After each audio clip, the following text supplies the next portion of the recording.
এই তো সেদিনের কথা। আমার ছোট্ট মেয়েটা যেদিন প্রথম আমার কোলে এসেছিল, দেখলাম ওর অনেক খিদা লেগেছে, হাত খাচ্ছে। এটাই আমার সাথে ওর প্রথম দেখা। আমার এই ছোট্ট মেয়েটা এখন কিন্তু বসতে পারে একা একা, আর আজ নাকি সে ভাত খাবে, মানে খিদা লাগলে তার আর মার জন্য ওয়েট করতে হবে না।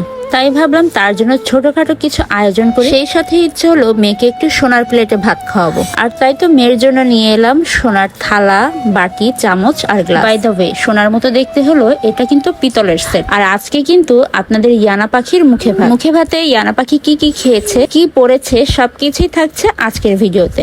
সকালবেলা চলে গিয়েছিলাম ইয়ানা পাখির জন্য একটু মিষ্টি কিনতে। বাসায় এসে দেখি ইয়ানার চাচা ইয়ানার জন্য বাজারের সব থেকে বড় 2টা চিংড়ি মাছ কিনে পাঠিয়েছে। আর এদিকে ইয়ানা পাখি শুধু একা খাবে না, ইয়ানা পাখি তার পরিবারের ভালোবাসার মানুষদেরকেও নিয়ে খাবে, সেই আয়োজনও চলছে। আর তাই তো আমি আর আমার বোন মিলে আম্মুকে একটু কাজে সাহায্য করতে লাগলাম। আর এইদিকে চিংড়ি মাছগুলোকে ধোয়া হচ্ছে খুব ভালোভাবে। ইয়ানার চাচিমনির ইচ্ছা ইয়ানার প্লেটে যেন এই চিংড়ি মাছ 2টা দেওয়া হয়, এজন্য এভাবেই ধুয়ে আগে ভেজে নিবে। ডিমগুলোকে ছিলা হয়ে গিয়েছে, এদিকে বিরিয়ানির আয়োজন চলছে। সেই সাথে চিংড়ি মাছগুলোকে ভালো করে ধুয়ে এভাবেই লবণ মাখিয়ে নিচ্ছে। চিংড়ি মাছের ওই নীল কালারটা আমার এত পছন্দ হয়েছে। এটা কিন্তু গলদা চিংড়ি। আর এই যে চিংড়ির ভেতরে শলার কাঠি ঢুকিয়ে দেওয়া হচ্ছে, যাতে তেলে পড়লে চিংড়ি মাছগুলো বাঁকা না হয়ে যায়, দেখতে যেন ভালো লাগে। আর এই কাজটা ইয়ানামনির একটা ভালো আন্টি করে দিচ্ছে। এত বড় চিংড়ি মাছ অনেকদিন পর দেখলাম। আর এই যে দেখেন ছোট্ট ইয়ানা পাখি বসে বসে সবার কাজ দেখছে। তার মুখে ভাতের অনুষ্ঠানের কোনো আয়োজনে যেন ত্রুটি না থাকে, সেই তদারকি করছে নিজে বসে থেকে। আজকে যেহেতু অনেক রান্না করা হবে, তাই কাঠের চুলায় রান্না করা হচ্ছে। বাসার ছেলেরা সবাই গিয়েছে কুরবানির গরু কিনতে। আর এদিকে সেই চিংড়ি মাছটা তেলের ভেতরে দিয়ে দেওয়া হলো। ইয়ানা পাখির এই মুখে ভাতের অনুষ্ঠানটা কিন্তু 5 জুন হয়েছে, যেটা আমি এডিট করতে লেট করে ফেলেছি, আর আজকেই শেয়ার করছি আপনাদের সাথে। চিংড়ি মাছগুলোকে ডুবো তেলে খুব ভালো করে লাল লাল করে ভেজে নেওয়া হয়েছে। এটাকে এখন তুলে ফেলা হচ্ছে। দেখুন তো কেমন হয়েছে। এই যে আমাদের মামনি সবাইকে খেতে দিবে, সেজন্য ইয়ানার নানের শোকেস থেকে প্লেটগুলো বের করে ধুয়ে নিচ্ছে। সবাই মিলে বাসার এরকম ছোটখাটো আয়োজনে হাতে বিতে কাজ করলে কিন্তু বেশ ভালোই লাগে। ব্যাস, সবগুলো প্লেট ধোয়া রেডি। পানি ঝরিয়ে এখন পানি শুকাতে দেওয়া হলো। আর এদিকে ইয়ানার নান তো রান্নায় ব্যস্ত। এখন ডিমগুলোকে একটু ভেজে নিবে। বিরিয়ানির সাথে ডিমগুলোকে এভাবে আস্ত দিয়ে দেওয়া হবে। ব্যাস, ডিম ভাজাও হয়ে গিয়েছে। ডিমগুলোকে এখন তুলে রাখছে। ওয়েট, ভিডিওটা মিস করে গেলে কিন্তু ইয়ানা পাখি আজকের ডিজাইনার ড্রেসটাও মিস করে যাবেন। এই তো কেকও চলে এসেছে।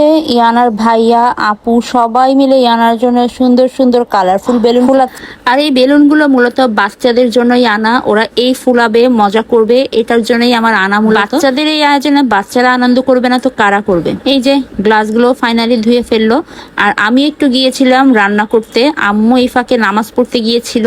আম্মু বলল আমি যেন পেঁয়াজের বেরেস্তাটা করে রাখি, তো আমি পেঁয়াজের বেরেস্তাটা করছিলাম। আর আম্মুর এই রান্নাঘরে আসলে আমার একটু ভয় ভয় লাগে, কি দেখি ভুল করে ফেলি। ভয়ে ভয়ে তো আমি মশলাগুলো দিয়ে দিলাম। ভাবলাম মুরগির মাংস যেটা রান্না হবে আলাদা, সেটা হচ্ছে আমি রান্না করে ফেলি। তো খুব কনফিডেন্সলি মশলা টশলা দিয়ে আমি যখন চুলায় জাল দিয়ে নাড়া দিলাম, এই ফাঁকে আম্মু এসে বলল আমি একটা ভুল করেছি। আমি জিরা ভেবে গোলমরিচের যে পেস্ট করা ছিল সেটাই আমি রসুনের সাথে একদমই মিক্স করে ফেলেছি। ব্যাপারটা হচ্ছে এমন, যেখানে বাঘের ভয় সেখানে রাত পোহায়। আমি এক দৌড়ে নিচে নেমে এলাম, বললাম যে তুমি রান্না করো, আমি আর যাচ্ছি না কাছে। তো আম্মুই রান্না করতে বসলো। আর এদিকে আমাদের গাছ থেকে পাকা আম পড়েছিল পেকে, এই দেখেন এইগুলা 2টা পড়েছিল, সেটাই কাটা হচ্ছে। আমগুলো দেখতে মাশাআল্লাহ অনেক সুন্দর হয়েছে।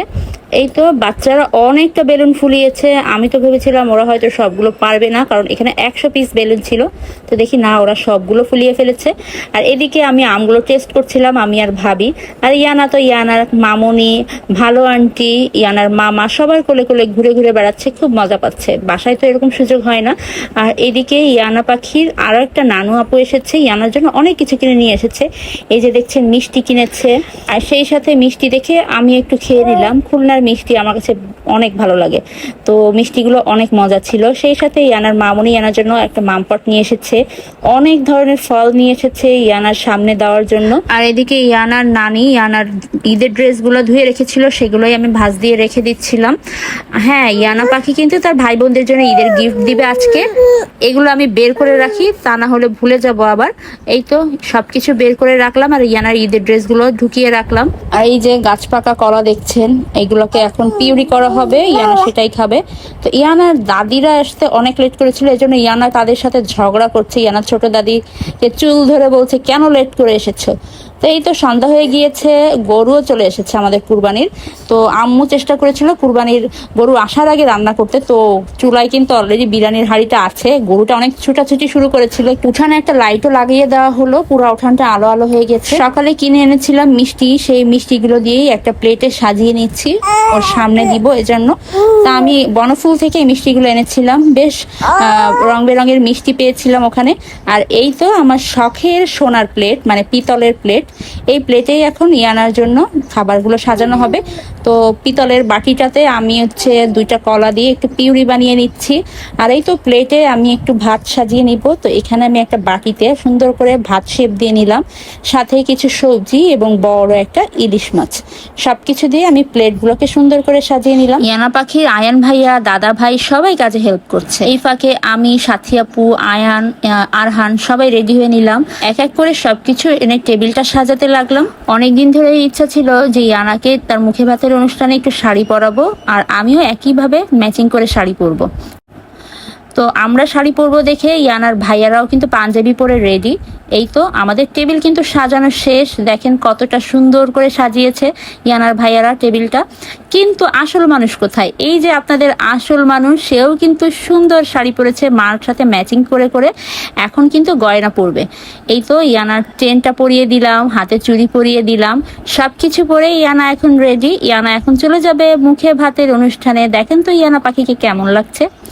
এই তো ইয়ানা এসে বেলুন দেখে অনেক অবাক হয়েছে, সেই সাথে এত খাবার দেখে ও পুরা পাগল হয়ে গেছে খাওয়ার জন্য। বিসমিল্লাহ বলে আমি আমার মেয়েকে একটু খাইয়ে দিলাম, ও খুব মজা করে এই কলার পিউরিটা খাচ্ছিল, সাথে ওর বাবার হাতেও একটু খেলো। দেখেছেন দুই সাইডে 2 ভাই মিলে ইয়ানা পাখিকে পাহারা দিচ্ছে। বাবা মায়ের কোলে কিছুটা ফটো সেশনও করা হলো। এবার এক এক করে সবার খাওয়ার পালা। এখানে ইয়ানার দাদি আছে, মামিমা আছে, সাফিন ভাইয়া আছে, মামুনি আছে, সবাই আছে। ইয়ানার নানা ভাই যেহেতু বাইরে ছিল কাজে, তো ভিডিও কলে ইয়ানাকে অনেক উইশ করছিল। আর এই তো সাফিন ভাইয়া নিজে একটা কলা খাচ্ছে, আয়ান ভাইয়াকে একটা কলা খাওয়াচ্ছে। ইয়ানার দাদি, নানি, আপু, পাপা, মামুনি সবার কাছে একটু একটু করে ইয়ানা কলার পিউরিটা অনেক মজা করে খেয়েছে। তারপরে অনেক পানি পিপাসা লাগাতে মামনি ওকে পানি খাইয়ে দিচ্ছিল। এই যে দেখেন আমার মামিমা, ছোটবেলায় মা যখন অনেক অসুস্থ ছিল আমরা কিন্তু এই মামিমার কাছেই দুধ খেয়েছিলাম। এখন ইয়ানার ছোট দাদির কাছে খাচ্ছে, দাদা ভাইয়ের কাছে খাচ্ছে, সেই সাথে আছে আমাদের প্রিয় সামিহা আপু। এই তো এখন কেক কাটার পালা। ইয়ানার মুখে ভাতের জন্য ছোট্ট একটা কেক অর্ডার করেছিলাম, সেটা ইয়ানার পাপা এবং মার কোলে বসে কেটে খেয়ে দিল। এদিকে একটু রাতও হয়ে গিয়েছিল, সবার খিদা লেগেছিল, যেহেতু রাতে সবাই বাসায় ফিরবে, সবাইকে খেতে দিয়ে দেওয়া হলো। খাওয়া দাওয়া তো শেষ, সবাই চলে যাবে। তার আগে ইয়ানার ভাইয়াদেরকে একটু গিফট করবে। ইয়ানার তো কোনো বোন নেই, এজন্য ভাইয়াদেরকে গিফট করলো। তো সবাই ইয়ানাকে অনেক থ্যাংক ইউ দিল, ইয়ানাও আদর করে দিল। ইয়ানা কিন্তু শুধু গিফট দেয়নি, ও কিন্তু অনেক গিফট পেয়েছে, যেগুলো আজকে ভিডিও লং হওয়ার কারণে আর দিতে পারলাম না। এটাই ছিল ইয়ানার মুখে ভাতে অনুষ্ঠানের ছোট্ট আয়োজন। কেমন লেগেছে কমেন্ট করে জানিয়ে দিবেন। আজকের মতো এই পর্যন্তই, আল্লাহ হাফেজ।